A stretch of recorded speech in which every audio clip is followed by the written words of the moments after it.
you, Gordon. I'll be brief. Obviously, I said this already earlier. I'm against the bill as such, and this amendment.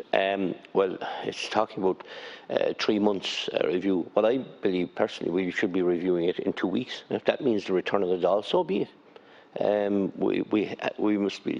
We have to understand that there's people's livelihoods at risk here. Their whole lives are at risk, for that matter. And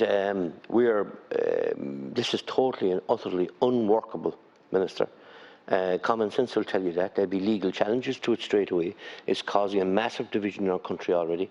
And it's something that we were meant to all kind of work together and bring everybody along. That kind of romantic thought was going through your minds in government at one stage, but no, you don't give a damn about anyone. No, you can split them left, right and centre as long as you get your way. And you wouldn't be in the position you're in now, only for the few backbenchers kicked and huffed and kicked and lashed there for a couple of days after you making the foolish decision in the first place to keep them closed. And unfortunately, these backbenchers didn't have the neck enough to stand up here tonight and force your hand and force a mind change. And it is very, it's very difficult to, for me personally and other TDs here to hear them saying one thing on a radio station or in a newspaper, and then another thing when it comes here to the Dáil. I think that people at home don't hear what they're saying. They fail to support the local businesses here inside the Dáil today. They fail to support their local restaurant owner or their publican, whether let them be in West Cork or would it be throughout the country, by accepting this bill and even contemplating accepting this type of an amendment. Is kind of kicking their businesses down the road. As such, having the members of staff or whoever it's going to be, is it going to be a bouncer or whatever it is standing at a door, you could questioning an A to Z on people's health. It's amazing. It's astonishing setup here, and genuine people with illnesses that maybe can't take a vaccine, and others who would prefer to take it but can't take it because it's not available to them.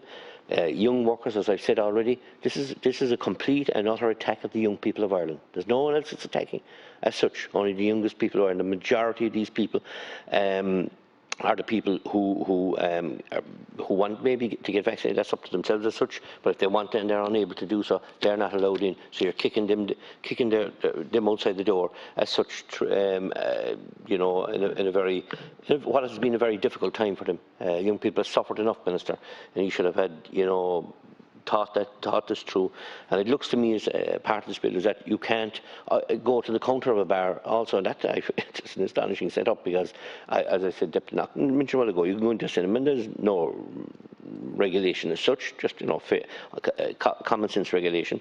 But here now you're fully vaccinated and you come up to the bar. So are you going to come up with legislation next to say people can't go shopping and go up to the counter and pay for their produce? Is this the road we're travelling? You'll say no, but sure, what's the difference?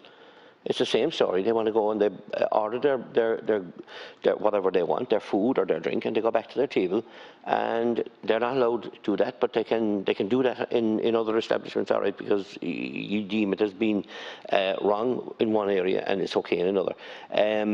You're discriminating against people's rights, and there's a lot of anger out there. You haven't looked in at other reasons. I think businesses were well prepared maybe to take the temperature of people at the doorstep, maybe hand sanitisation, of course, social distance in the bar, all these things and the rest of these things would have been workable solutions, and maybe one or two more workable solutions.